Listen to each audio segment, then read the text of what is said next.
صوفی گلی بچین و مرقع به خار بخش، وین زهد خشک را به می خوشگوار بخش.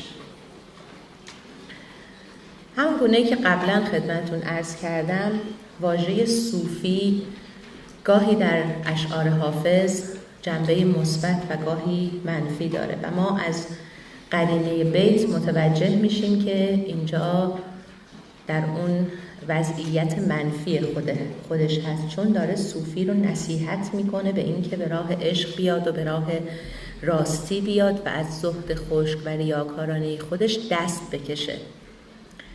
حافظ زبانش زبان نماد و کنایه و اشاره است. به جای اینکه بیاد چندین جمله با این مضمون بیاره که بیا جلوه های زیبای طبیعت رو ببین، بیا از جلوه های زیبای معشوق بهره ای ببر، همه اینها رو میگه گلی بچین. گل در شعر حافظ یا خود معشوق هست یا جلوه های معشوق، چون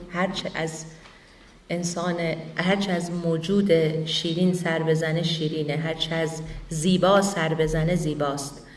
بنابراین گل یا خود معشوق هست یا جلوه های معشوق. یه جایی میگفت بگیر طره مه چهره‌ای و قصه مخوان، یه جا میگه طره مه چهره، یه جا میگه گلی بچین. و به جای این بیا مرقع خود رو به خار بخش. مرقع یعنی تکه تکه. صوفیان برای این که بگن ما این لباس رو انقدر اولا از دنیا بریدیم و بی تعلقیم، نه تنها لباس نو نمی پوشیم، این لباسی هم که داریم 1000 وصله داره. مرقع یعنی تکه تکه، یه چیزی که شبیه 40 تکه پارچه به هم دوخته شده باشه. حتی گاهی برای اینکه تقبیح کنند خرقه صوفیان رو میگن لای این پارچه ها مار و کژدم و عقربم خانه میکرد، حشرم در اینها میافتاد. یه چیز کثیف تکه تکه‌ای بود، نماد زهد، یعنی ما انقدر از دنیا بریدیم که این لباس تکه تکه است. بعدم مثلا در یک نمایش عارفانه‌ای که مثلا به وجد می اومدن و حالا در مقام حیرت قرار می گرفتن به ادعای خودشون، همه می ریختن و اون لباس تکه تکه رو تکه تکه تر می کردند و برای تبرک مثلا می بردن. چرا حالا اینجا برای اینکه بگه جلوه معشوق رو ببین از واژه گل استفاده کرده؟ چون میخواسته گل رو وجود بگیره و غیر وجود رو عدم و عدم رو خار. یعنی در مصرع دوم برای نیستی واژه خار رو آورده، در مصرع اول برای وجود واژه گل رو آورده. گلی بچین یعنی بیا از این کارهای بیهوده دست بردار، جلوه‌ای از جلوه های زیبای معشوق رو بگیر و این لباس ریاکار را بده به خار، مرقع به خار بخش، وین زهد خشک را به می خوشگوار بخش. و این زهد خشک ریایی خود را با عشق و آگاهی ناب عوض کن. این رو بده و اون رو بگیر. پس می خوشگوار رو ترجمه میکنیم، یعنی میدونیم دیگه این نماد عشق و آگاهی پاک و خالص. واژه خوشگوارش هم باید معنا بشه.